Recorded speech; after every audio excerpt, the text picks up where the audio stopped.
Hi everybody, thank you for joining me as I begin my examination and critique of Timothy Keller's book, The Reason for God, from my atheistic perspective.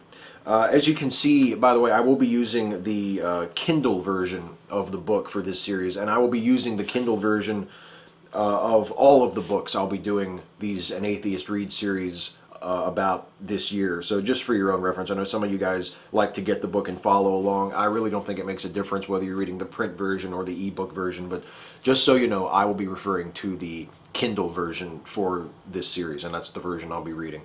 Let me start by reintroducing the concept of this series for those of you who might be watching one of these of mine for the first time. When I was first sort of coming out of religion and rejecting Christianity, going into more of a deist phase, and then eventually becoming an atheist, I would occasionally encounter apologetic arguments. And I know there are a lot of you guys who are watching who are atheists who have books like this one, or like The Case for Christ by Lee Strobel, which was the first book of this type that I did a series like this for. You'd have these books placed in your hands by well-meaning friends or relatives who wanted to sort of bring you back into the fold. And if you're like me, you didn't quite know what to do with them at first. I read The Case for Christ many years ago, and I knew that it didn't sound right to me, but it was difficult to articulate exactly what I disagreed with, or what was wrong about it, or what I thought other than what Lee Strobel was saying. And it wasn't until I started having more conversations with both Christians who had thought about these questions and also with atheists and non-religious people that I was able to articulate my thinking, and my thinking was able to sort of coalesce into something more coherent. So I hope that this series will be of use to those of you who are in that same situation, who have been given these books, who've been asked to read books like this, or have been confronted by common apologist arguments, and maybe you just know that just doesn't sound right, but you don't exactly know what to say. This is just my response. This is my response as an atheist to this book. It's not meant to be the definitive atheist response to this book or to Christian apologetics in general. I don't pretend that I have the best responses or the best counter arguments, but these are the ones that I have found that make sense to me, and hopefully they will provide a starting point for those of you who are at that point. And even for those of you who aren't, I think there's great value in reading and trying to understand the arguments of people who disagree with you. And if you are an atheist and you're interested in talking about religion and debating religion and arguing about religion, Christian apologetics is one of those areas on the other side, so to speak, that I think it's valuable to know about and to understand. So that's what I'm doing here. That's what this is all about. Now let's get on with the book and with the series. This book, The Reason for God, has 14 chapters, plus it has an introduction. It has an intermission between the first half of the book and the second half of the book, and it also has an epilogue. So this series of videos examining it will be 8 videos in total. That would be that many. And each video will cover 2 chapters of the book, or in this case it'll be the introduction and the first chapter, except for the 4th video in this series, which will cover chapters 6 and 7 plus that intermission. Just with the length of the book and the length of the chapters, that seemed to make the most sense as far as breaking down the series. The book, as I mentioned, is divided into 2 parts. The first half is called Part 1, The Leap of Doubt, and Part 2 is called The Reasons for Faith. So, before I get into it, I want to make mention of the book's subtitle, and I don't want to spend too much time on this because I risk sounding incredibly pedantic, and I do that enough already. But the subtitle of the book is Belief in an Age of Skepticism. And I just wanted to mention that skepticism is not the enemy of belief. Skepticism merely requires that we believe things with good reason. Skepticism is the enemy of baseless beliefs. Skepticism is the enemy of false beliefs. Skepticism is not the enemy of beliefs rooted in evidence, in the factual, in the probable. Skepticism is actually the ally of truth. And the truth is something most religious folks claim to care a great deal about. And if their religious beliefs are indeed rooted in the factual and the probable and backed by solid, compelling evidence, they have nothing to fear from skepticism. So, the introduction. Our author, Timothy Keller, begins by describing the state of affairs regarding skeptics or non-religious folks and religious fundamentalists as he sees it. He says that skeptics and religious fundamentalists each decry the other as being dangerous, as being growing threats to our culture. Skeptics and the politically progressive warn of the growing influence of fundamentalism, while conservatives and fundamentalists complain that the culture is being controlled by secular institutions of media and of higher education. And Keller actually argues that both sides are correct when they claim these things. He says, quote, "Which is it? Is skepticism or faith on the ascendancy in the world today? The answer is yes. The enemies are both right. Skepticism, fear, and anger toward traditional religion are growing in power and influence. But at the same time, robust, orthodox belief in the traditional faiths is growing as well." And Keller explains this seemingly contradictory statement. In the US and Europe, he says, polls suggest that the number of people who claim no religious affiliation has grown prodigiously in the last decade. Simultaneously, fundamentalist churches in the US, as well as Africa, Latin America, Asia, and even super secular Europe, which is always dogged by conservatives here in the United States as being godless and too secular, they're all seeing increased attendance. Likewise, while academia in general has grown more secular, Keller says, it also contains pockets of ever-increasing religious faith. In other words, religion has become a strongly polarizing force. Keller describes himself as being in a unique position to observe this polarization, having been raised as a Lutheran in a traditional mainline Protestant denomination, then having become somewhat estranged from his faith as a college student, and then ultimately returning to Christianity as an adult to found and lead a church in New York City. Keller describes his attraction to left-wing social activism in college and how he perceived people then as falling into two general categories. There were those who were passionate about social justice but who were also moral relativists, and there were those who claimed absolute moral authority yet seemed to care little about helping the oppressed. Keller says, quote, "I was emotionally drawn to the former path. What young person wouldn't be? Liberate the oppressed and sleep with who you wanted." Oh, he was doing so well up to that point. Believing that morality is a relative concept must mean that your personal morality is also relative and that you're ultimately just a hedonist who wants to get laid as much as possible. Guess he just couldn't resist. Keller continues, quote, "But I kept asking the question, if morality is relative, why isn't social justice as well? This seemed like a blatant inconsistency in my professors and their followers." Because professors don't have students, they have followers. And because something can't just be important to you, no matter how passionately you feel about it or how good your reasons are. It has to be important to everyone else as well, or it doesn't count. That's just how morality works, isn't it? The Christian tradition in which he was raised was equally troubling to Keller at this time in his life. He doubted he could ever return to the same faith that had once supported segregation and apartheid. Looking back, Keller now attributes this alienation from his faith to three barriers. And those barriers, in order, are first, the intellectual barrier. What about other religions? What about the problem of evil?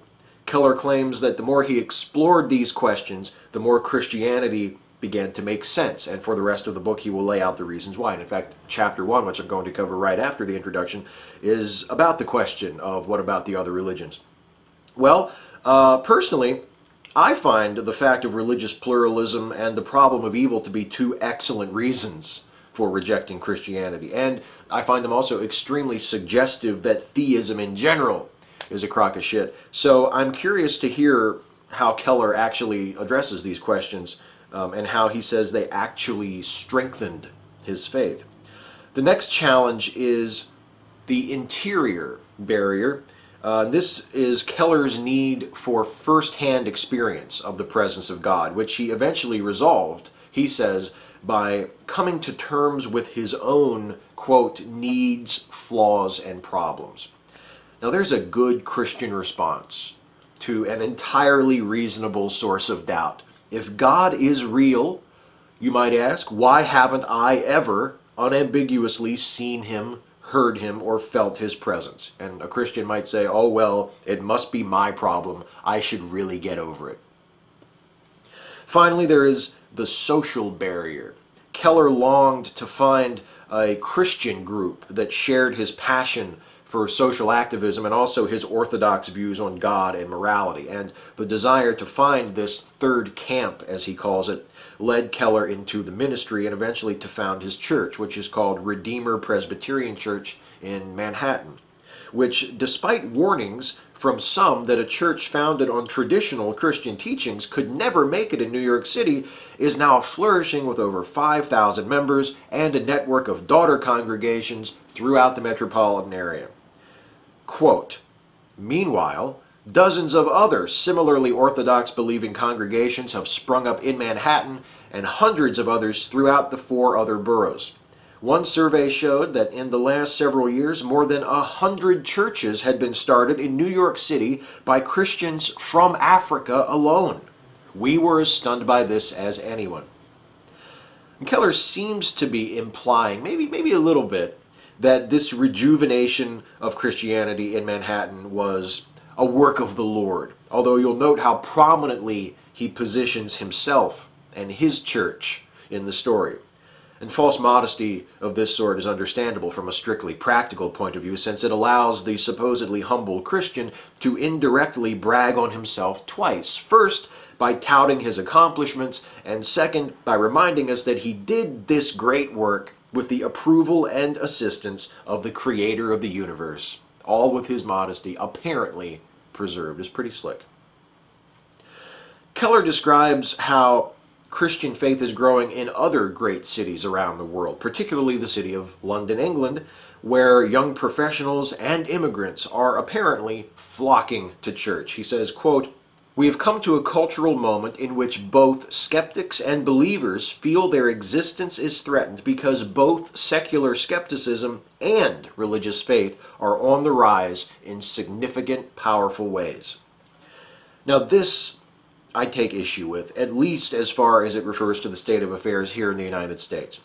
Perhaps the view from New York City is different than the view from here in Western Maryland, but while religious folks, particularly politically conservative evangelical Christians, seem quick, even eager, to call themselves a persecuted class, I rarely hear the same coming from the non-religious.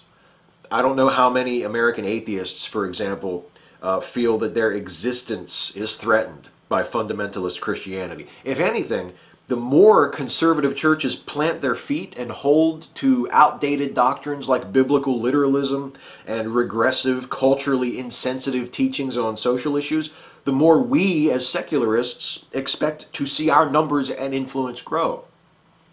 We do complain about and oppose and seek to prevent and reverse attempts by religious groups to impose the narrow morality of their church on society at large through force of law, but that doesn't mean that we feel our existence being threatened by religious interests. If anything, the need of religious groups to see the teachings of their church legally imposed on those outside of the church speaks to their insecurity in the face of the growing influence of the non-religious and the anti-religious groups in their culture. Keller says that today, unlike generations ago, people are not merely inheriting their faith from their parents, but are choosing for themselves either a non-religious life or an orthodox form of religion. And he laments how partisan our culture has now become and how now we tend to denounce those who disagree with us rather than try to communicate with them and reason with them and understand them. So given that this is the state of affairs, how do we move forward? Well, first, Keller suggests that atheists and the religious each accept that their side is strong and is growing in influence. And he cites Sam Harris as a representative atheist and Pat Robertson as a representative religious right type Christian. Again, I think Sam Harris would readily admit that the size and influence of the atheist demographic is increasing. I don't think he would have to be persuaded to admit that.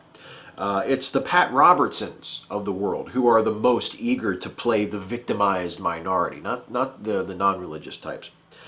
And by the way, let me just say at this point that although I disagree with how he's representing the way non-religious people perceive themselves and their influence relative to the religious, and I'm going to disagree with a lot of stuff he says throughout this book and even throughout the rest of this video, I do very much appreciate the fact that Keller himself does not seem to be one of those religious right Christians like Pat Robertson who love to cry about the dangers of secularism and how threatened and oppressed the church is. So at least he's got that much going for him at this point. Keller suggests that both believers and non-believers stop dismissing each other and attempt to understand each other, starting with examining their own beliefs. Keller says, quote, "Believers should acknowledge and wrestle with doubts, not only their own, but their friends and neighbors. Only if you struggle long and hard with objections to your faith will you be able to provide grounds for your beliefs to skeptics, including yourself, that are plausible rather than ridiculous or offensive.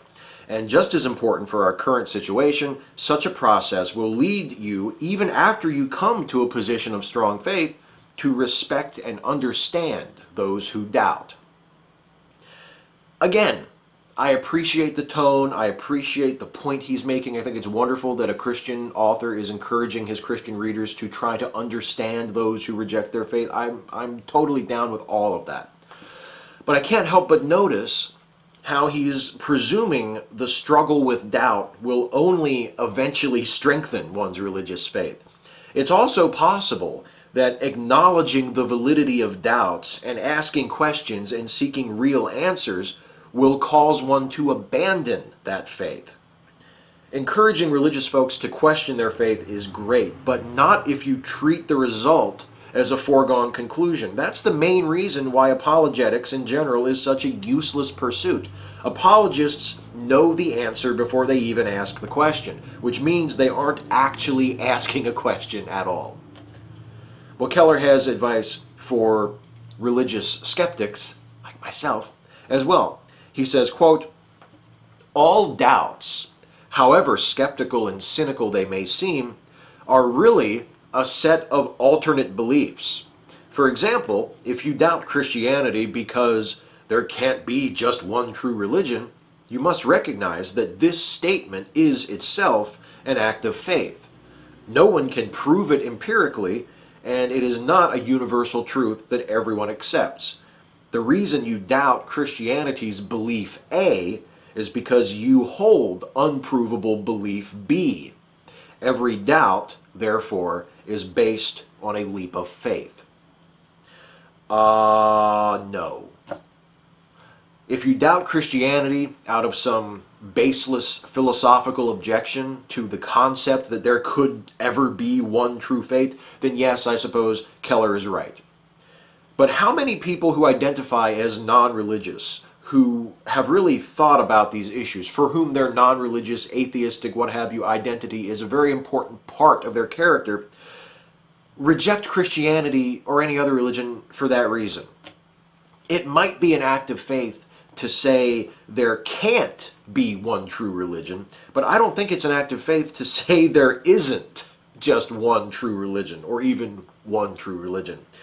I think that's an empirically based belief. It's possible, in principle, for there to be one true religion, but modern science and history have demonstrated, to my satisfaction and to the satisfaction of many others, that all religions are most likely false.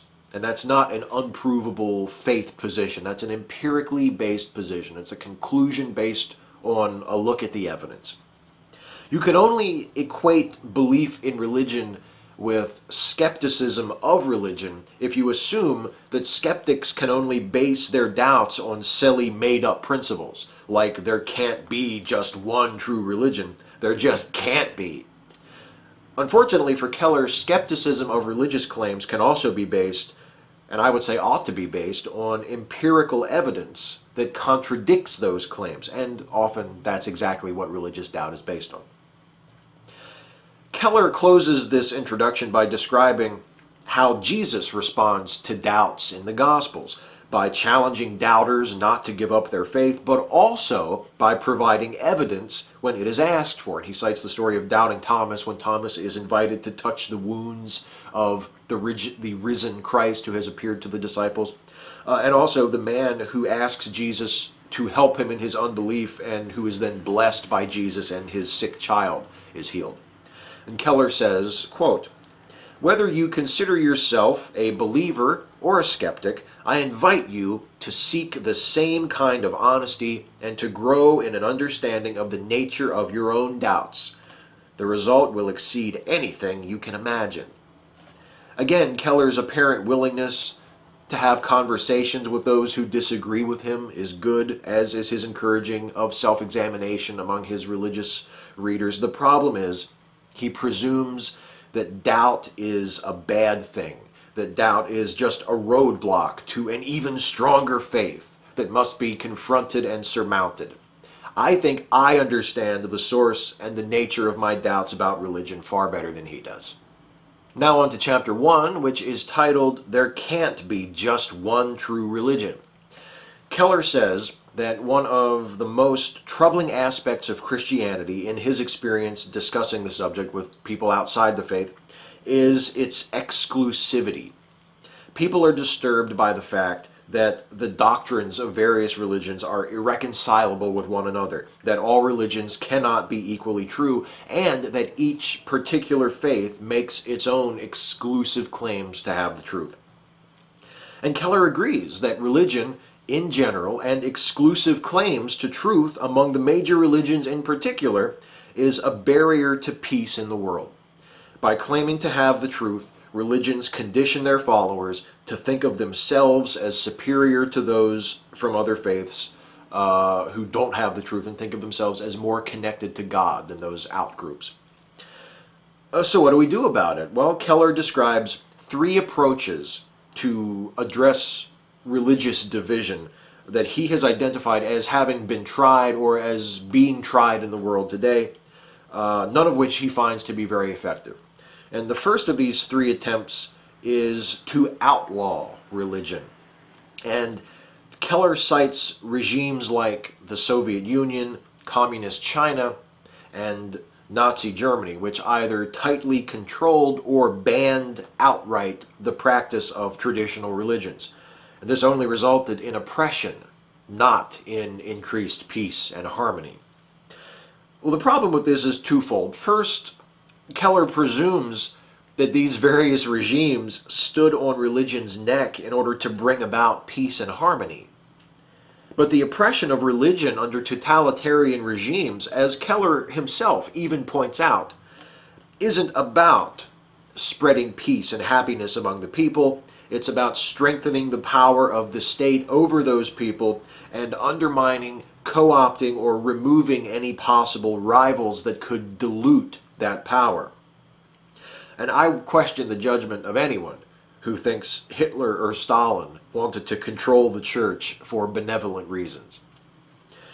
Second, these totalitarian regimes may have seemed secular relative to established religious institutions, but they merely sought to replace obedience to the church with obedience to the state and worship of God with worship of the leader of that state. One form of religion was just swapped for another. The outlawing of religion has not been effective, Keller claims, because the number of religious adherents continues to grow. He says, quote, "If there are 500 million Chinese Christians 50 years from now, that will change the course of human history. In most cases, the Christianity that is growing is not the more secularized, belief-thin versions predicted by the sociologists. Rather, it is a robust, supernaturalist kind of faith, with belief in miracles, scriptural authority, and personal conversion. Well, Keller and I agree that 500 million more people on earth believing in miracles and the infallibility of the Bible could very well change the course of human history. We disagree quite strongly, I suspect, over whether or not this would be a good thing. The next unsuccessful tactic for dealing with religious division is to condemn religion, to discourage such an exclusive view of faith, and instead to encourage people to view each religion as equally valid. Keller rightly points out that there are some problems with this way of thinking. First, the major religions do not all teach the same thing. There just is simply no way of finessing this. They do not agree with each other. Even when you limit your look at them to just the broadest possible views of only the major world faiths, the various doctrines are irreconcilable. And those who argue for the equality of all religions and the equal validity and the equal truth of all religions do so by positing a nondescript, generically benevolent spiritual God who none of the individual major faiths would accept as their own. Keller also argues against the notion that all religions possess merely a portion of an even greater truth. He brings up the story of the blind men and the elephant, which those of you who watched my series on Frank Turek and Norman Geisler's book, I Don't Have Enough Faith to Be an Atheist, might remember. The idea is that there are several blind men, and each of them is holding on to a different part of the elephant, and so they each think that they're holding something different. The guy holding the elephant's leg thinks it's a tree, the guy holding the elephant's tail thinks it's a rope, the guy holding the elephant's ear thinks it's a leaf, etc. And because none of them can see the whole beast, none of them knows exactly what they're holding, but they each have a tiny part of the truth that they're interpreting the best they can. Well, Keller criticizes this story by pointing out that it's told from the point of view of someone who can see the entire elephant. How can you claim that each blind man or each religion only perceives a part of the elephant without claiming for yourself that you can see the whole elephant? And my own objection to that story is even more fundamental than Keller's objection. My problem with it is that it presumes there is an elephant to be grasped, when in reality I don't think there is one. Keller then argues against the notion that religious belief can't be considered the truth since it is too dependent on the particular culture and history that produced it. Keller says that today, unlike 20 years ago when he first moved to New York, he most often hears people object that all religions are equally false, rather than saying that all religions are equally true. He says, quote, "The objection goes like this.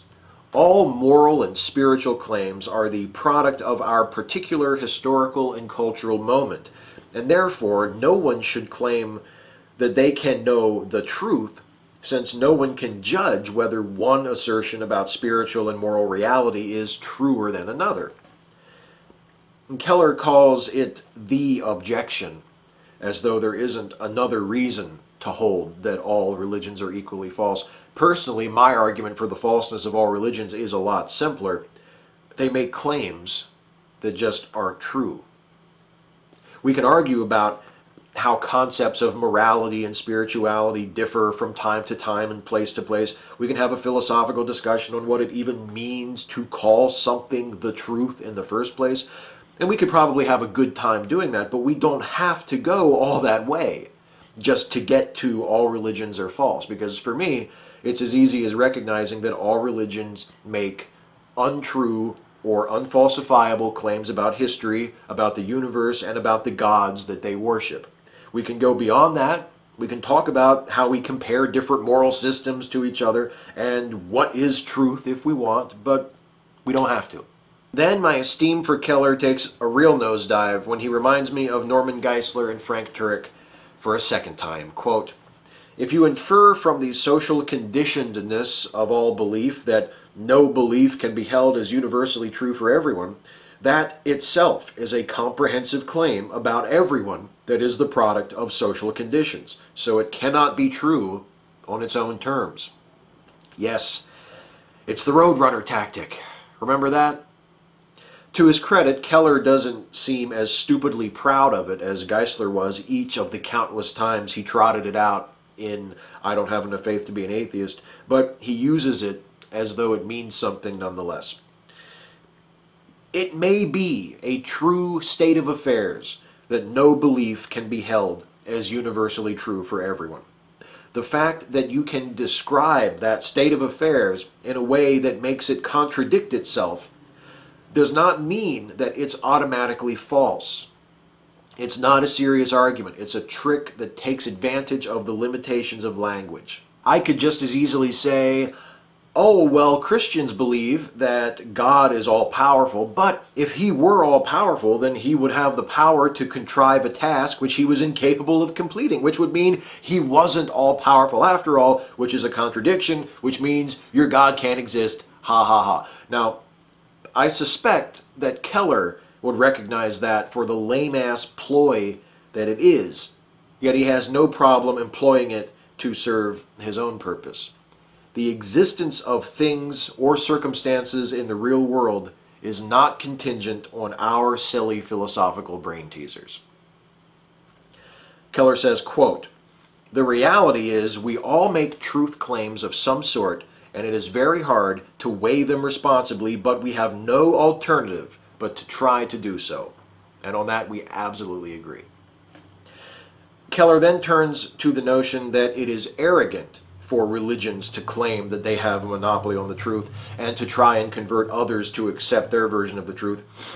And he makes the Roadrunner argument again, saying that the statement, all religious claims to have a better view of things are arrogant and wrong, qualifies on its own terms as an arrogant and wrong statement. But I'll let that slide, mostly because I already went over why that sort of argument is horseshit. Speaking of horseshit, quote, "Skeptics believe that any exclusive claims to a superior knowledge of spiritual reality cannot be true. Not all of them. Not me, for example. My objection to exclusive truth claims about spiritual reality is not that they cannot, in principle, be true, but I want to return to this at the end of the video because it's relevant to the subject of this entire chapter. So, the next attempt to solve the divisiveness of religion is to keep religion completely private, to allow it to be practiced and talked about in private, but to keep it completely out of the public sphere. And Keller cites John Rawls and Robert Audi as influential thinkers who argue that positions argued in public political discussions should be grounded in more than religious doctrines. And Keller complains that this is unfair to religious people, since it requires them to disregard vital parts of themselves when taking part in public discourse. Religion, he says, is not merely belief in a God, but a set of beliefs about the world, life, and human identity, priorities, and purpose. And while not everyone has religious beliefs about these things, everyone has some sort of a worldview. Why should religious people be expected to ignore their worldview when participating in politics, but not those with non-religious worldviews? More attempts by Keller to equate the religious side with the non-religious side by claiming that ultimately it's all religious. Doesn't work. I do agree with Keller that religious or not, everyone has a worldview, and I agree that people shouldn't be expected to leave their worldview at the door if they want to participate in politics. As citizens, as people subject to the rule of law, we all have a right to participate in our political system, and a religious person who believes, for example, that marriage is the union between one man and one woman because God says so, has just as much of a right to have a voice in the conversation as a non-religious person who believes that people should have the right to choose their partners for themselves and to have those partnerships legally recognized by the state if they choose. But here's the crucial point. The fact that we all live under the rule of law not only gives us all the right to take part in the process that makes and interprets and carries out that law, it also imposes on us the responsibility to make laws that are just. That means that if you want to pass a law that says only certain couples can get legally married, and that couples who aren't of that acceptable type will be denied that recognition and the benefits that go with it, you will need to justify that law with a reason other than my holy book says it must be so. Keller says it's impossible to craft laws that everyone will agree with, and he's right. If same-sex marriage, to stick with that example, were to be legalized throughout the United States, there are a lot of people who would be very unhappy about it. But that doesn't mean that the law is unjust. You can disagree with the law, particularly if it contradicts the teachings of your church, without that law actually oppressing you. Opponents of same-sex marriage would still be free to express their opposition, and the law would neither prevent them from practicing their faith nor compel them to do something that they didn't want to do. Religious worldviews, I think, ought to be welcome in political discussions, but when it comes time to make policy, to make law, we should appeal to more common standards, like human rights and the public good. And we might disagree on what those standards are and what those concepts mean. And that's fine. That's what the discussion and that's what the concept of compromise is for. But that doesn't mean that proposals for laws or policies that cannot be justified outside the context of a religious doctrine ought to be taken seriously. I don't think they should. So, since these three ways of addressing religious divisiveness don't work, what does Keller suggest we do? You're going to love this. Quote, religion can certainly be one of the major threats to world peace. However, within Christianity, robust Orthodox Christianity, there are rich resources that can make its followers agents for peace on earth. Christianity has within itself remarkable power to explain and expunge the divisive tendencies within the human heart. How do we solve the problem of religious division in the world? Easy. Let my religion handle it. Keller asserts that Christians are particularly well suited to make peace and bring people together because they believe that all humans are made in the image of God and therefore capable of goodness and wisdom. He says, quote, Christians then should expect to find non-believers who are much nicer, kinder, wiser, and better than they are. Why? Christian believers are not accepted by God because of their moral performance, wisdom, or virtue, but because of Christ's work on their behalf.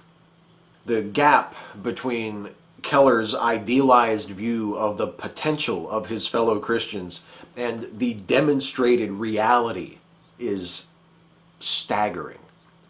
Here's the most absurd bit of all so far. Quote, it is common to say that fundamentalism leads to violence, yet as we have seen, all of us have fundamental, unprovable faith commitments that we think are superior to those of others. The real question then is, which fundamentals will lead their believers to be the most loving and receptive to those with whom they differ? Which set of unavoidably exclusive beliefs will lead us to humble, peace-loving behavior? I would strenuously object to his assertion that we all root our worldviews on equally unprovable faith positions. And I will in a minute. Can this man be seriously suggesting that the answer to that question of which set of beliefs will make us have better, more loving behavior is Christianity? It might be a pleasing fantasy to well-intentioned people like Keller to think if only everyone truly understood the teachings of Christ and strived every day to live by them, what a wonderful world it would be. But we have seen what happens when religious fundamentalism, be it Christian or not, is allowed to set the course for a society unchecked by science, reason, democracy, and secularism. We've run this experiment already. We know that holding to religious beliefs with strong conviction does not produce humble, peaceful people eager to see only the best in members of other faiths. Keller's suggestion that the solution to strife caused by religious division is more of his religion is such an absurdly obvious example of the very kind of thinking that encourages religious division and strife in the first place that it's insulting. Keller finishes the chapter with this, quote, "We cannot skip lightly over the fact that there have been injustices done by the Church in the name of Christ. Yet who can deny that the force of Christians' most fundamental beliefs can be a powerful impetus for peacemaking in our troubled world?" I would only point out the distinction between can be and has been or would be, since I find it to be a significant distinction. Now then, why do I find the notion of one particular religion claiming that it alone is the true faith to be so offensive? Well, it's not because I don't think that there could be one true faith in principle. It's not because I think all faiths deserve respect. In fact, quite the contrary. I don't think false beliefs, whatever tradition they come from, deserve any respect. No, it's because the various religions of the world make these contradictory claims solely on their own authority. Why is it offensive for a Christian to claim that his religion is the one true religion, that his God is the one true God? Because his reasons for holding those beliefs are no better than a Jew's reasons for holding the same beliefs about his faith, or a Muslim's reasons for holding those very same beliefs about his faith. There is no evidence for any God, for the legitimacy of any prophet, for the existence of any conception of the supernatural. And in the absence of that evidence, what we have are numerous religions, each making claims about the existence, nature, expectations, and history of intervention into human affairs of the one true God, and insisting that they have it right, and anyone else who says otherwise has it wrong, simply because they say so. If Timothy Keller wants Christianity to be treated any differently than Islam or Judaism or Hinduism or any other religion you could think of, he needs to produce evidence for the truth of its claims. If he thinks it's unfair to call Christians who claim their religion as the one true faith arrogant, fine. Produce some evidence that Christianity actually is the one true faith. And if it happens to also demonstrate that his particular variant of Christianity is the one true form among the countless competing forms of that faith, so much the better. This is the way it works when we're dealing with real, observable, testable phenomena. The dominant cosmological model describing the evolution of the universe is the Big Bang Theory. That's how it is now, but it wasn't always so. For a long time, scientists believed that the universe had essentially always existed in its present form. When it was first proposed, the Big Bang Theory was not immediately universally accepted. Now, it is very nearly universally accepted. What made the difference?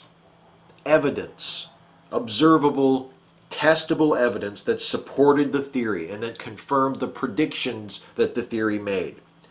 It wasn't that Big Bang theorists and the steady state theorists were each making their contradictory claims rooted solely in their respective cultures or traditions.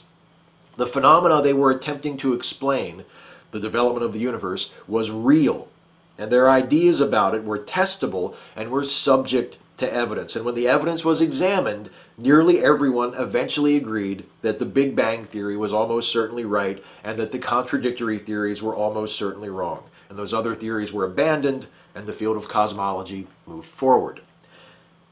That hasn't happened with theology.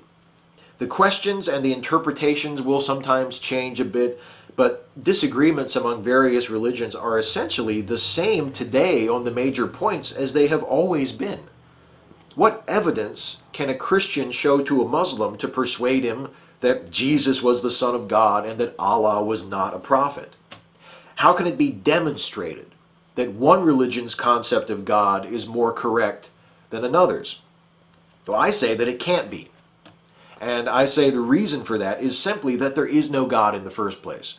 Unlike the astronomers of the mid-20th century who argued about the Big Bang, theologians and evangelists and apologists of the various faiths of the world aren't arguing over something that is objectively observable, testable, predictable, and verifiably real. They're arguing over something that bears every indication of having been made the fuck up. Why is it arrogant for one religion to claim to have the truth about God? Because the most probable truth of all about God is that there isn't one.